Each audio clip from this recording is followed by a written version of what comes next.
Hi, everyone. So first, a warning. This is a position paper. We're not presenting any original results in this talk. This talk is just a hasty summary of some arguments that we flesh out a little bit more clearly in the paper. Anyway, the goal that we're interested in involves evaluation. We'd like to be able to measure progress toward human-like language understanding in machines in the context of some task. And right now, sort of as a field, our track record at doing this is not very good, and the current ecosystem for evaluation for language understanding is a mess. On the left, I'm showing screenshots from leaderboards for Superglue and Squad 2, which are two of many benchmarks for language understanding for tasks that report that our best pre-trained transformers are significantly, reliably better than human annotators at these tasks.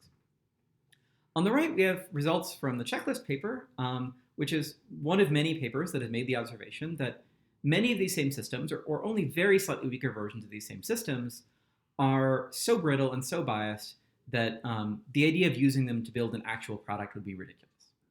So if we have such a big disagreement between between the benchmark number that we're optimizing for and sort of other reasonable ways of measuring model performance, something is very wrong. And this has real consequences. Sort of the weird state of our evaluation ecosystem looks pretty bad from a couple of perspectives. Thinking about this from the perspective of machine learning researchers outside of NLP, I think it's pretty clear. If there's no kind of agreed upon, accepted benchmark to measure progress that has any headroom, it's very likely that someone who works on, say, model efficiency or general purpose regularization tools or something like this is just going to go work on another problem. They're just going to sort of not try their methods on NLU problems, and we lose out. But I think thinking about this from the perspective of people like us, of sort of NLP researchers, things actually look, in a subtle way, even worse. We can sort of build our own evaluations. We can keep publishing by using kind of one-off ad hoc evaluations that are suited to each paper we write.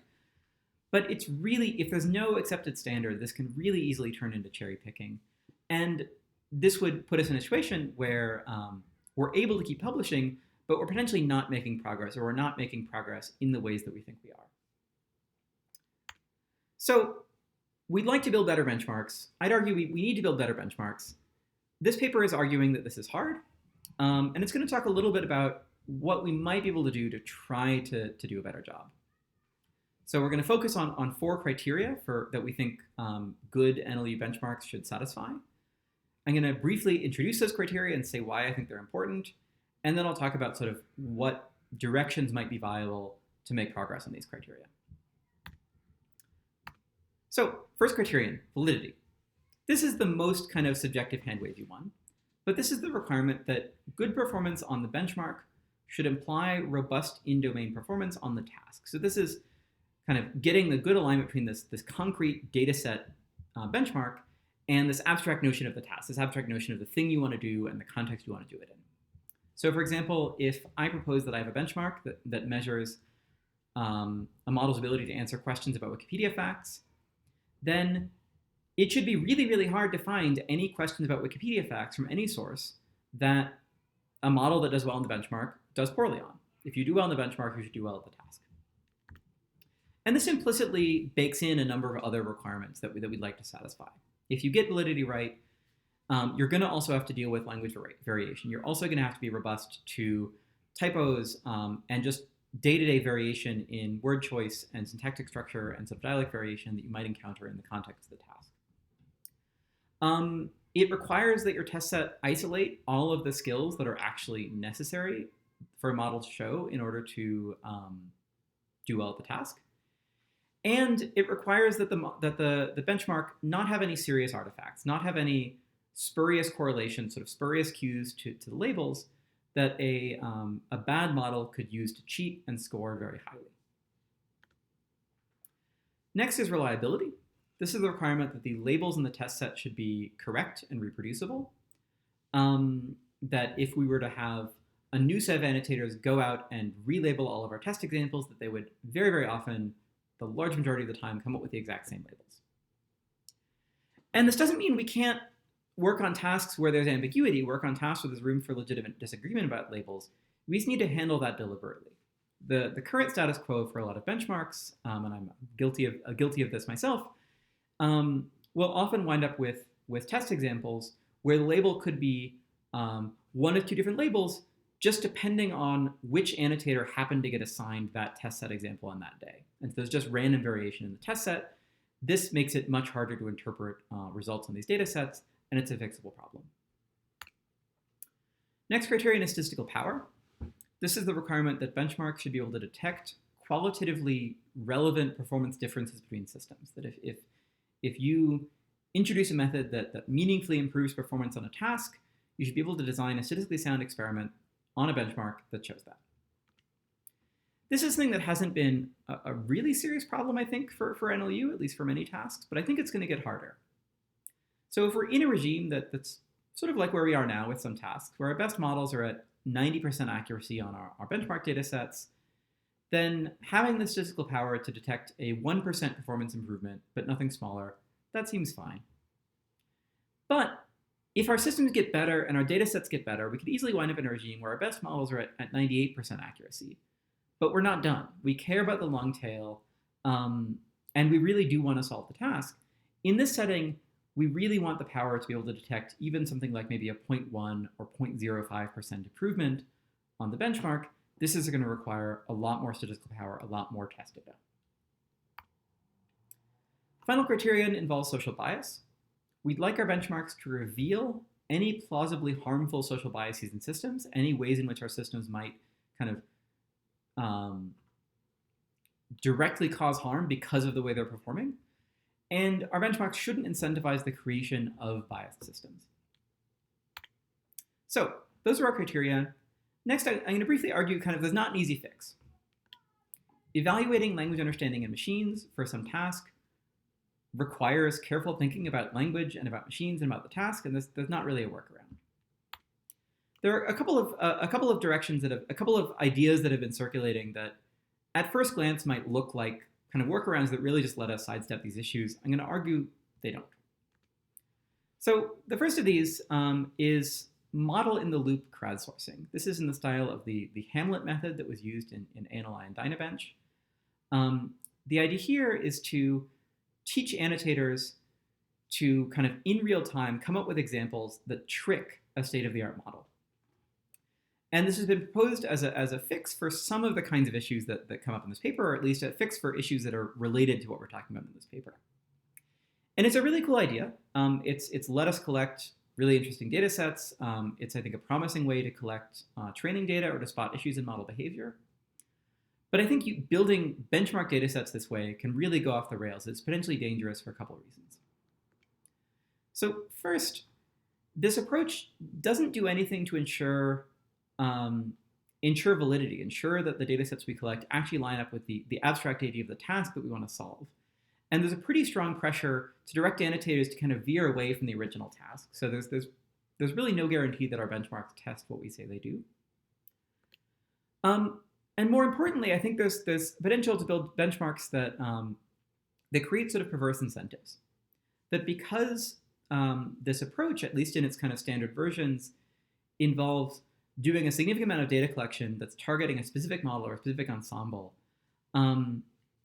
you're going to be pushing down artificially the performance of that model relative to other kinds of model.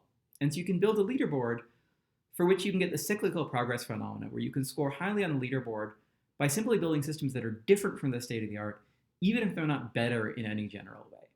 So this can create incentives that are potentially just as broken as the ones we already have.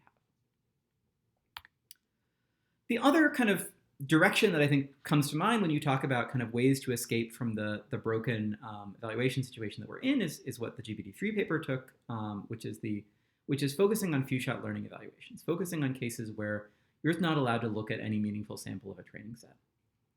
This is a really productive research direction. If we can get good at few-shot learning, we can dramatically expand the range of problems that NLP is useful for.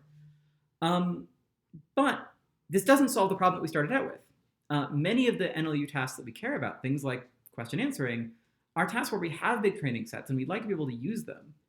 And it doesn't seem reasonable to sort of give up on them just because it makes evaluation easier. So this doesn't solve the problems that we actually have. All right, so what can we do?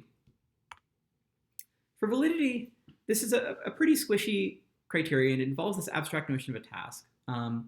But one general theme that I think will help make progress here is working on kind of incorporating as many perspectives as possible in the annotation of actual data points. That you want a diverse, well-trained group of non-expert annotators looking at your data points, having a sort of reasonably diverse, reasonably large set of annotators, including non-experts, will help you get the language variation, perspective variation, dialect variation that gets you the kind of robustness that we need. But I think you also want really heavy expert involvement. You want expert feedback, expert intervention during data collection, not just the beginning and end, to make sure that your data set actually corresponds to your task in a reasonable way, make sure it isolates the skills that you actually care about, and make sure that there aren't any serious artifacts that you would know to look for, but that your annotators might not. For reliability, clear, well-tested instructions to the annotators should help avoid any unnecessary ambiguity, accidental ambiguity. For real ambiguity, for just real differences among people and how people think of the world and interpret language, there's a pretty straightforward solution in just getting lots of redundant annotations on every single test example. That'll give us the tools to handle any real ambiguity in a reasonable way. For statistical power, that's kind of a straightforward answer. Run a power analysis, figure out how much data you need, and collect that much data. But the numbers can get kind of scary. If you want your test to be useful in a 98% accuracy regime, you want to handle ambiguity reasonably well, you might wind up in a regime where you need hundreds of thousands of examples at potentially more than $1 million of cost just to collect one test set. This is really expensive. This is not a great situation for us to be in as a field, but I'm arguing that it is the situation we're in, and the alternatives don't look great either. It's also expensive to waste resources and waste researcher time focusing on the wrong thing because you don't have evaluations that you can trust. Finally, for social bias, the most obvious thing you might want to do of just removing any bias in your test set, we don't really know how to do that, and it's not clear that it's even a well-defined goal in a lot of cases. But I'd argue there are viable alternatives. Bias diagnostic data sets like win and gender, I think, give us a workaround. These are auxiliary test sets that aren't kind of directly tied to a training set, that are designed to test and identify bias-related model behaviors that could plausibly be harmful in the real world if they showed up in a deployed system. We argue that benchmarks should include tests like these and should include incentives for benchmark users to report results on tests like these. So we're in a weird situation for evaluation in NLU, but there's a lot of room to make progress. Let's go fix it. Thanks for listening.